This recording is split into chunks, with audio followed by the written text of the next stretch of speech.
Life is a temporary assignment, but legacy is permanent influence. Let me tell you, if your dream only feeds you, it's not a legacy, it's just survival dressed in ego. Wealth that outlives you begins with wisdom that lives within you. And wisdom isn't something you inherit.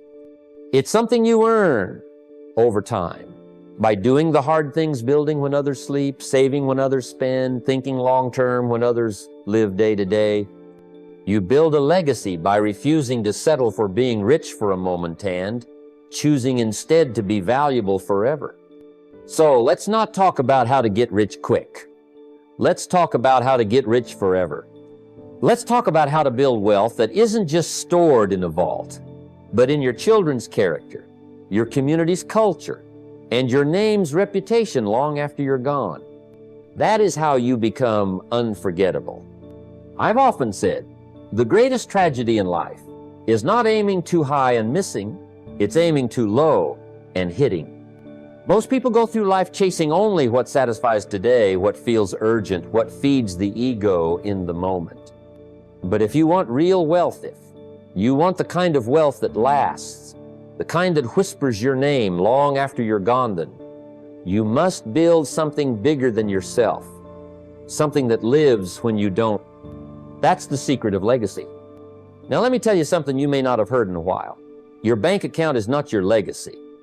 Your car, your clothes, the number of digits in your income known of those things will make people speak your name with reverence after you're gone. What matters is the example you leave. What matters is the thinking you install in your children, the values you inject into your work, the contribution you make to people who will never be able to pay you back. That's wealth. That's rich in a different kind of currency. I remember early in my journey, I was focused on getting ahead, trying to make a few bucks, trying to improve my circumstances, and that's fine. We all start there. But one evening, after a small seminar, an older gentleman pulled me aside and said, "Son, the money you make will fade, but if you want to live forever, teach something that lasts." That hit me deep. I realized I had to shift from just making a living to making an impact. You see, it's one thing to earn a living, it's another thing to design a life. And it's a whole other level to build a legacy. That's where you start thinking not just in terms of years, but generations. Ask yourself, what am I building today that my children will inherit? Not just the house, not just the savings account, but the habits, the work ethic, the courage, the generosity, the mindset. Because if your children inherit money but not the philosophy that earned it, they'll lose it. If they inherit the lifestyle but not the discipline, they'll crumble. If they take your possessions but not your principles, the legacy dies with you. But if you teach them how to think, how to act, how to stand, how to give, then you've built something bigger than yourself. Then you've built something that survives the market, the seasons, and even time. And it doesn't have to be something big in the world's eyes. It doesn't have to be a global business or a famous name. Legacy starts with intention. It starts with deciding that your life will be a model, not a warning. It starts with choosing to live by values that don't expire. I've met janitors who left legacies and millionaires who didn't. It's not about scale, it's about substance. One of the best ways to build legacy is to document your philosophy. Write down what you believe about work, about money, about family, about growth. Share your story, your real story. The ups and downs, the lessons, and the scars. Pass those down like gold. Your grandchildren will need that more than a stock tip. And build systems, not just memories. Systems in your household for giving. Systems for learning. Systems for growing money and growing people. The wealthy don't just pass down assets, they pass down methods. That's how a name becomes more than a name. That's how a family becomes a force. Now you may be thinking, but I don't come from legacy. That's okay. Then start it. Someone has to. Every legacy begins with one person who chooses to live on purpose. Maybe your father didn't leave you a blueprint. That doesn't mean your son has to grow up without one. Maybe your mother didn't teach you about money. That doesn't mean your daughter has to guess. Be the first. Start with what you have. You don't have to be rich to build legacy, you just have to be rich in responsibility. Your legacy begins the moment you stop thinking only about yourself and start thinking about the people who will benefit from your life, people you may never meet. That's when your life starts echoing through time. And when you build something bigger than yourself, your name becomes a lighthouse, not just a label. That's the kind of wealth that outlives you. Let that be the reason you work. You know, it's easy to get caught up in the now, the urgency of bills, the thrill of income, the race for the next paycheck, the next deal, the next win. But let me remind you of something vital, something many never pause long enough to consider. Wealth isn't just what you make, it's what you leave behind. That's the difference between the man who dies with riches in his bank account and the one who dies with wealth in his name.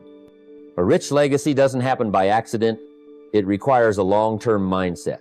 A mindset that stretches beyond the month, beyond the year, beyond even your lifetime. That kind of thinking takes discipline. It takes patience, and most of all, it takes vision. Let me tell you what changed my thinking. Years ago, I sat down and asked myself a hard question. What would I want my great-grandchildren to know about me? Not my income, not the house I lived in, but my beliefs, my habits, my values. Could I leave something that outlasts my time here? That question changed how I approached everything, how I earned, how I spent, how I taught, how I lived. Because poor thinking dies with the man, but wealth thinking now that outlives him, that echoes, that multiplies. And you've got to ask yourself, are you thinking 30 years ahead? Are you thinking 3 generations ahead? Most people are thinking 3 days ahead. What's for dinner? What's due Friday? That kind of thinking keeps you broke. Not always broke in money, but broke in vision, in impact, in generational influence. You must make a decision. Will your legacy be left to chance or built by design? Let me give you something practical. A man with a long-term mindset doesn't just save, he invests. Not just money, but wisdom. He doesn't just spend for pleasure, he spends for purpose. He doesn't just raise children, he raises leaders. That's long-term wealth. That's designing a life where what you do now is intentionally aligned with what you want to leave behind. I had a friend who worked tirelessly, day and night, building up his business, amassing his fortune. But he told me once, you know what I regret? I never passed on how I did it. My kids have the money, but they don't have the mindset. And sure enough, not 10 years after he passed, half the estate was gone. That's the danger of short-term success thinking. It fades. It disappears with a man. Now contrast that with another man. I met a farmer. Nothing flashy. Never owned a luxury car. Never flew first class. But every Sunday he gathered his children and grandchildren and walked them through one principle of stewardship. He showed them how to work the land, how to save seed for next season, how to give a portion to those in need, and how to never spend more than you earn. Today, 3 generations later, his name still opens doors. Why? Because he didn't just build wealth, he built thinkers. So here's what I say, stop thinking like a consumer and start thinking like a creator. Consumers think short term, creators think in generations. Consumers look for comfort, creators build for legacy. You've got to train your mind to stretch further into the future than you're used to. Because the farther your thinking reaches, the deeper your wealth grows. Think in systems, systems of growth, systems of giving, systems of values. Teach those systems. Document them. Live them out so loud that your children can't help but notice. Don't just leave money. Leave blueprints. Don't just leave assets. Leave understanding. And here's a little exercise. Write a letter to your great-grandchild. Not born yet? All the better. Imagine them reading it 100 years from now. What would you want them to know about you? About life? About money? That letter will reveal your real philosophy, and it'll show you whether you're living with the kind of mindset that leaves a mark or just a memory. And remember, legacy doesn't start when you're old. It starts when you choose to think beyond today. Every choice you make, every dollar you earn, every value you live, it's all either feeding your future or stealing from it. Your life is the curriculum. Your behavior is the textbook. Make sure it teaches something worth remembering. The men who built the greatest fortunes didn't think only of profit, they thought of permanence. They thought about what would last. That's what you need to do, because wealth that fades isn't wealth at all. Real wealth lives on through habits, through values, through people, through time. Build that kind of wealth, and your name won't just be remembered, it'll be revered. One of the greatest decisions I ever made was to become a serious student, not just of life, but of success. And more specifically, a student of people who had built something meaningful, something lasting, something that stood the test of time. I realized early on that wealthy people don't just make money, they think differently. And if I wanted to build wealth that would outlive me, I had to learn how they thought, how they moved, how they built. I didn't need to reinvent the formula I needed to follow the blueprint. Now, let me tell you what most people do. They envy. They criticize. They assume someone got lucky, inherited it, or cheated. But the wise man studies. The wealthy man becomes curious. He reads between the lines. He doesn't say, why him? He says, how him? And I started doing just that. I studied Andrew Carnegie. The man came to this country with nothing in his pocket and built an empire in steel. But it wasn't just about industry. It was about vision. He had the foresight to invest in people. He surrounded himself with talent smarter than himself. He mastered delegation and spent his final years giving it all away, building libraries for those hungry to learn. You think there's no wisdom in that? There's a lifetime's worth. Then I moved on to John D. Rockefeller. Most people know the name. Fewer know the habits. That man tracked every penny from the age of 16, kept a ledger of every dime earned, every cent spent. That's discipline. That's stewardship. That's treating money like it matters. And when money matters to you, it sticks around. He tithed regularly, not after he became wealthy before. That's a mindset. That's a belief system anchored in responsibility, not greed. I studied Henry Ford next. He didn't invent the automobile, but he revolutionized how it was built. He looked at a slow, clunky process and asked, how can we do this better? That's the essence of wealth building, finding inefficiencies and turning them into systems. The assembly line changed everything. And yet most people don't even think to ask that question about their own lives. Where are the bottlenecks? Where's the waste? What process in your day and your income and your decisions needs a complete overhaul? And Edison, 10,000 failures before one successful light bulb. 10,000. Can you imagine the mindset? Most people give up after 10 tries. He said, I haven't failed. I've just found 10,000 ways that won't work. That's not just persistence, that's a philosophy. That's what it takes to build something big. Not just talent, not just capital stamina. Grit, an unshakable commitment to create, regardless of the setbacks. Now, I wasn't born into wealth. I didn't have access to mentors when I started. But I had books, I had libraries, I had time, and I had hunger. That's all you need. Pick up the biographies. Read the letters, study the speeches, highlight the decisions, memorize the principles. Wealthy people leave clues everywhere tucked in their routines, their beliefs, their failures, their turning points. But only the student finds them. And when you study, study like a scientist, not like a fan. Don't just admire their wealth dissect, their methods. Look at the patterns. What time did they wake up? What did they believe about money? How did they treat people? What did they avoid? How did they bounce back from failure? You do that with 10 people and you'll start seeing common threads. And those threads are gold. But here's the key, don't just read to remember. Read to implement. One idea well applied is worth more than 100 ideas never used. If Rockefeller tracked every dollar, maybe you should too. If Carnegie surrounded himself with thinkers, maybe it's time to upgrade your circle. If Edison treated failure as feedback, maybe it's time to stop calling your setbacks defeat. I'll tell you a secret. When you study someone who's built wealth, you absorb not just their knowledge, but their energy. You start to think like they think. You start to expect more from yourself. And suddenly the gap between you and them starts shrinking, not because they changed, but because you did. The world is filled with people who've done what you're trying to do. They've mapped the territory. Don't try to carve a new path with a blindfold on. Use their stories as your compass. Study them like a science, and one day, someone might study you. Because success doesn't leave behind mystery, it leaves behind a trail. But only the serious student is willing to follow it. You know, one of the greatest lessons I ever learned was this: just because you can doesn't mean you should. And that's especially true with money. You might have the income today to buy the nice watch, the newest gadget, or that shiny car that makes the neighbors do a double take, but what's the real cost? Because every dollar you spend emotionally is a vote against your legacy, and that vote adds up over time. Now, I'm not against enjoying the fruits of your labor, far from it, but there's a principle I want you to understand deeply.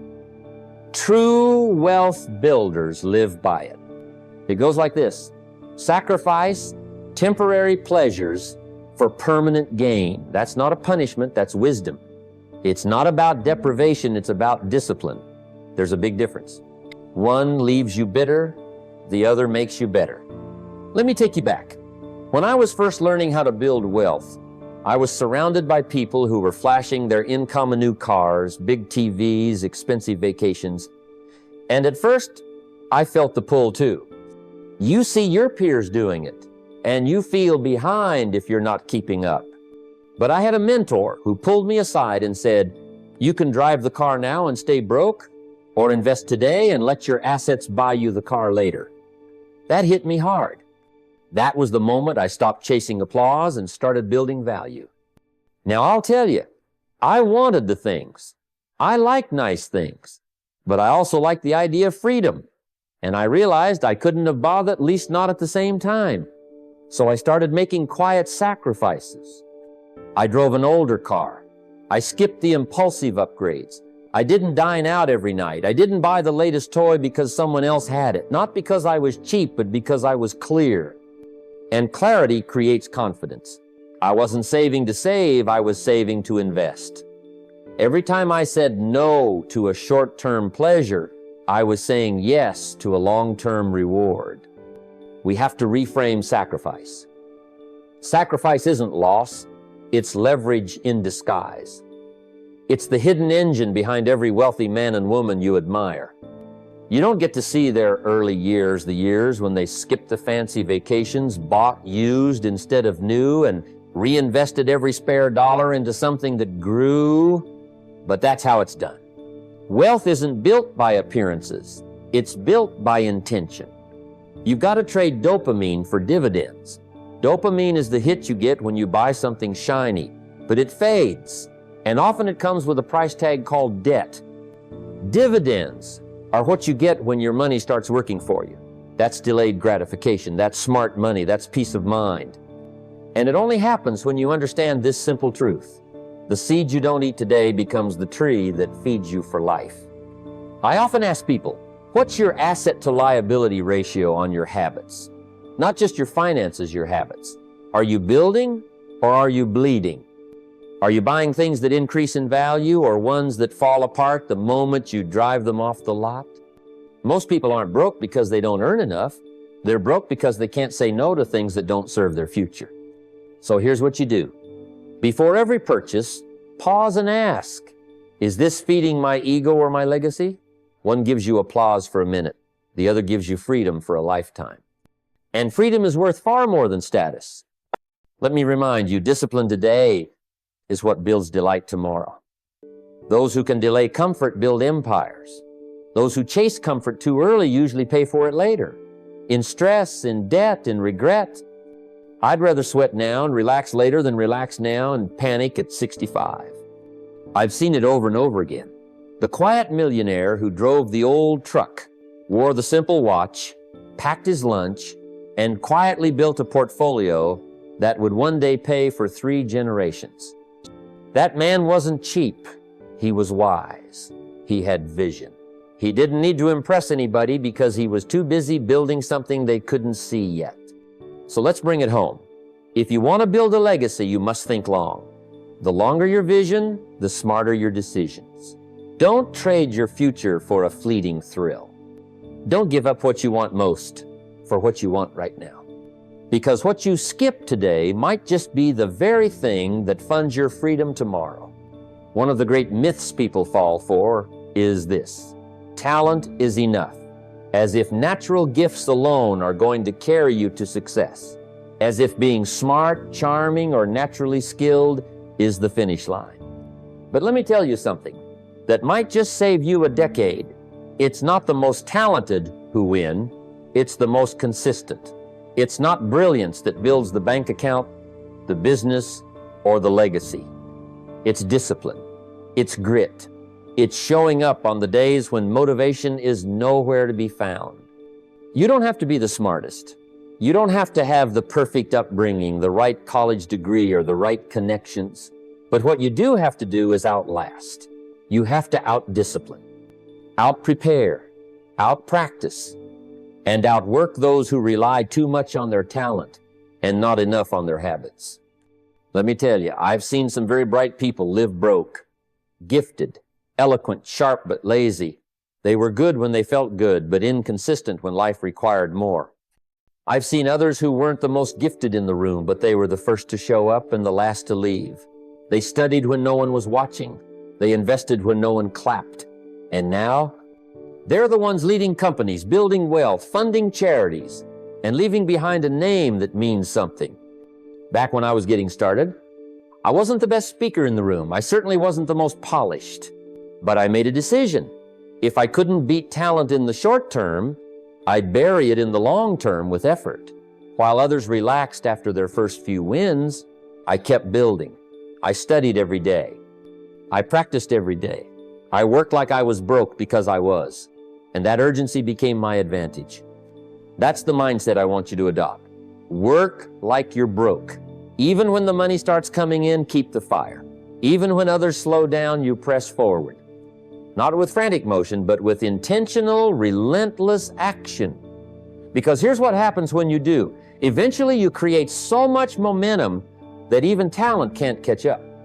They may have had a head start, but you built an engine. You became a machine. You outpaced them not because you had more, but because you did more consistently. The key to building wealth, real wealth, isn't speed, it's stamina. It's not about how quickly you rise. It's about how long you can sustain, build, and adapt. The person who works while others party, who studies while others scroll, who saves while others spend, ends up with the kind of life others envy, but only from afar, because few are willing to pay the price up close. And let me be clear, it's not about hustle for hustle's sake. I'm not talking about burning out. I'm talking about working smart, working focused, and working with a purpose. Every day has a job to do. Every hour is an employee. Are you managing your time like a professional or squandering it like an amateur? Time doesn't care how talented you are, it pays those who show up and use it well. You've got to develop the habit of finishing, of closing loops, of keeping your word, even to yourself. That's where the real transformation happens, not when it's convenient, but when it's difficult. When you don't feel like it and you do it anyway. That's when you begin to respect yourself. And people who respect themselves attract respect from the world. You know what else happens? Over time, your consistent work ethic becomes your edge. People begin to trust you, not because you're flashy, but because you're solid. You've got integrity. You're the one who can be counted on. And in the world of business and wealth, trust is currency, character is capital, consistency becomes compound interest in your reputation. So while others are resting on talent, you go build. While they're waiting for the right time, you get started. While they hope for motivation, you make a plan and move. That's how you separate. That's how you multiply. That's how you build a life that wealth follows. Because in the end, the market doesn't pay the most gifted, it pays the most dependable. The legacy is built not by what you can do once, but by what you choose to do daily. Talent may give you a head start, but discipline will take you to the finish line. So if you want to win this race, Adant, rely on being gifted, decide to become unstoppable. You see, one of the greatest truths about wealth is that money is attracted to value. It's drawn like a magnet to people who create real, meaningful value. But here's the catch. While value creates income, character is what sustains it. It's not enough to know how to make money. You must become someone worth trusting, someone who embodies integrity in every transaction, every relationship, and every decision. Without that, wealth is like a house built on sand, impressive at first, but doomed to crumble when tested. I've watched many people make money in flashy ways, maybe a lucky break, a hot tip, or a deal that seemed too good to be true. But more often than not, those riches vanish just as fast as they appeared. Why?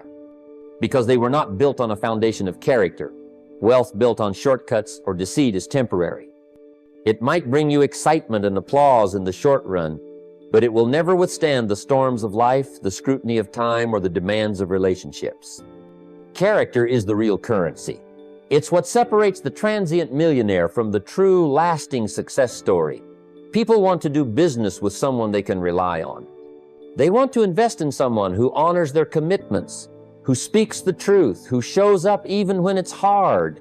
When your word becomes your bond, your reputation becomes your greatest asset. And in time, that asset appreciates far beyond dollars and cents. Think about the greatest business leaders and wealth builders in history. What set them apart wasn't just their intelligence or talent, it was their unwavering integrity. They understood that trust is not a given, it's earned. It's nurtured through consistent actions, honesty, and respect for others. When you build wealth this way, it doesn't just benefit you, it lifts entire families and communities. It becomes generational. I remember early in my career, I had the chance to work with a man who was wealthy but humble. His business wasn't the flashiest, but everyone trusted him.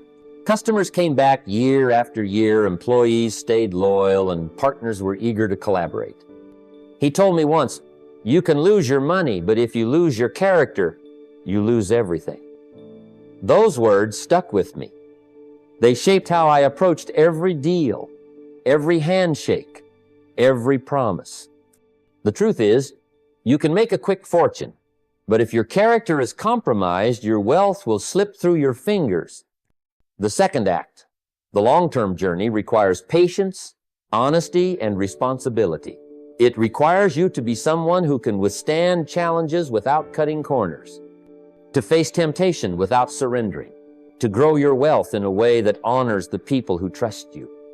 Character also influences how you handle money. Do you use it selfishly or generously? Do you invest wisely or recklessly? Do you share your success or hoard it?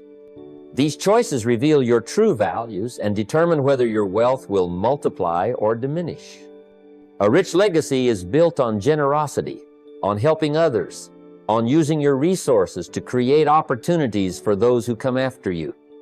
So, if you want your wealth to last beyond your lifetime, you have to build yourself first. Develop habits of honesty, dependability, and kindness. Keep your promises, even when no one is watching. Treat people with respect, even when you don't need anything from them. Remember that your character is not something you wear on your sleeve for show. It's the quiet foundation beneath everything you do. In this journey of building lasting wealth, never forget this.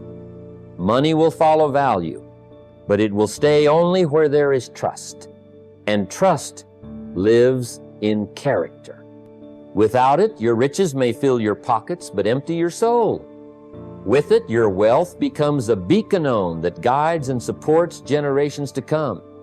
Build your wealth on character, and you won't just make money, you'll make a difference. I want you to take a moment and think about the dreams you hold inside your heart. Maybe they're big, maybe they seem impossible, or maybe they're just the kind of dreams that keep you awake at night, ideas that could transform your life if only you had the courage to act on them. The truth is, the bigger your dream, the smaller your excuse must become. Because you see, you cannot grow your dreams and grow your excuses at the same time. They simply won't coexist. One pushes out the other, You might have heard people say, I want to do this, but I don't have the time, or I'd start that business, but the market isn't right, or I wish I had the money or the connections. These are the stories, the excuses that people tell themselves when their dreams are not big enough to conquer their fears and doubts. Excuses are comfortable, they're familiar, but they are also the enemy of progress. If your dream truly matters to you, you will find a way. If it doesn't, you will find a story. Let me tell you from my own experience early in life, I didn't have a silver spoon, nor a wealth of opportunities handed to me. What I did have was a vision, and I was determined to see it through. I had no fancy education, no network of wealthy friends, just a willingness to work hard and think differently. Every time an excuse tried to sneak in, you don't know enough, you're too young, or you don't have the resources, I pushed it aside. I grew my dream, and I shrunk my excuses. And that made all the difference. This principle applies to every area of life, especially wealth building. When your dream is clear and compelling, your mind becomes a factory for solutions, not reasons to quit. You begin to wake up earlier, work harder, and learn faster. You become relentless in seeking knowledge, asking the right questions, and finding mentors who have already walked the path. The bigger the dream, the more creative you become in making the impossible possible. One of the most inspiring stories I've come across is about a man who started with almost nothing but a clear vision. He wanted to build a business that would provide for his family and create opportunities for others. People told him it was too risky, that he didn't have enough capital, that the competition was fierce. But he refused to let those excuses define him. Instead, he found ways to stretch every dollar, learned everything he could about his industry, and worked late into the night to build his dream brick by brick. Years later, that business thrived, and he became a beacon of hope in his community. You see, the size of your dream is directly proportional to the size of the effort you're willing to put in. It's easy to dream small because it requires less sacrifice. But small dreams seldom bring extraordinary results. On the other hand, big dreams demand sacrifice, discipline, and sometimes discomfort. They require you to say no to distractions and yes to hard work. They force you to face fears, overcome setbacks, and keep moving forward when the going gets tough. Let me also remind you that excuses are often a mask for fear of failure, fear of rejection, fear of change. But if you want to grow rich, not just in money, but in life, you have to confront those fears head on. You have to say, my dream is bigger than my fear. This mindset shifts everything. Suddenly, what once looked like a barrier becomes a challenge, an opportunity to learn and grow. So, how do you make your excuses smaller and your dreams bigger? Start by getting crystal clear on what you want. Write it down, visualize it every day. Then break it into actionable steps that you can take immediately. Don't wait for the perfect moment because it will never come. Take imperfect action, learn from it, adjust, and keep going. Surround yourself with people who encourage you and hold you accountable. And when the excuses creep in, and they will recognize them for what they are, stories that keep you stuck. Remember, you have a choice every day to nurture your dreams or to feed your excuses.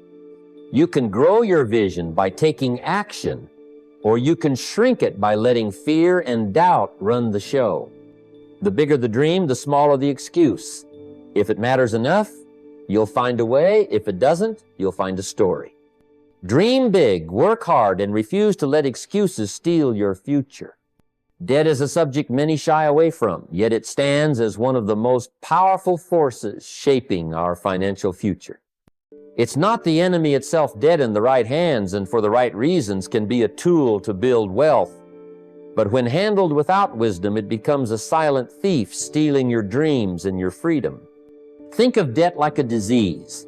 If left unchecked, it spreads and weakens every part of your financial body.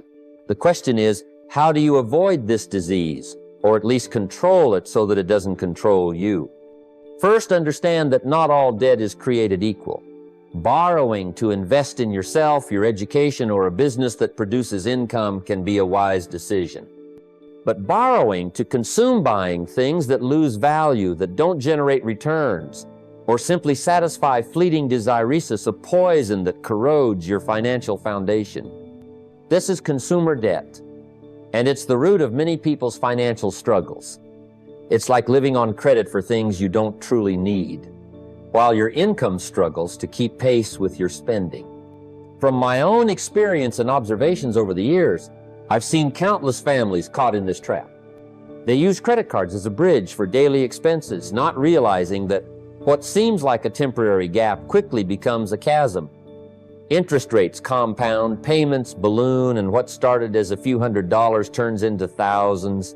The mental toll alone, the stress, the sleepless nights is something no amount of money can repay. The freedom that comes from financial discipline is worth far more than any temporary pleasure credit can buy. To avoid debt like a disease, you must train yourself to use cash as often as possible. There is a power in paying with cash, or its equivalent, whether that's a debit card or transferring money you already have, because it forces discipline. When the money's already gone, you cannot spend what you don't have. This simple habit can keep you grounded and prevent you from living beyond your means. It helps you see the true value of money and makes you think twice before purchasing something unnecessary. If you find yourself needing to borrow, make sure it's for something that will pay you back. This might be a loan for a rental property that generates positive cash flow, or capital to start or expand a business that will increase your income. These are investments, not expenses, and the returns they generate can more than justify the initial debt. But always approach borrowing with caution and a clear repayment plan. Too many people take on debt without a roadmap, and that's when trouble begins. Budgeting plays a critical role here. Track your income, expenses, and debt payments meticulously. Know where every dollar goes, and make paying down any existing debt a priority. Set goals to eliminate high-interest debts first. The relief and empowerment you feel once the chains of debt start to fall away are unmatched. It's a step toward freedom, toward growing your wealth, instead of feeding your creditors. Avoiding debt doesn't mean living a life of deprivation or missing out on things you enjoy. It means choosing what's truly valuable and spending intentionally. Wealth is not about how much you earn it, it's about how much you keep, how wisely you use it, and how effectively you grow it. Protect your money as if your future depends on it, because it does. Debt may be necessary in some cases, but if it's not paying you back, it's not worth the risk. Treat debt like a disease, identify it early, manage it wisely, and don't let it spread.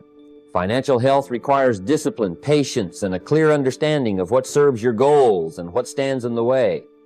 Guard your financial freedom fiercely, because once you lose it, no paycheck can buy it back. As we come to the close of our time together, I want to leave you with this. Your financial destiny is not written in the stars or dictated by circumstances beyond your control. It is shaped daily by the choices you make, the mindset you cultivate, and the actions you commit to.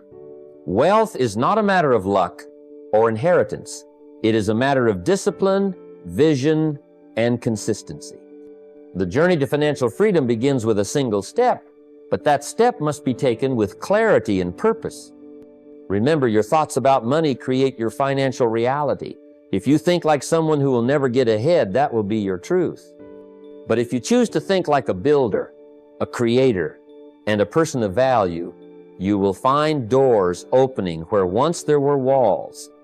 It's not about working harder for money, it's about working smarter, growing your skills, multiplying your income streams, and most importantly, managing what you have with wisdom and integrity.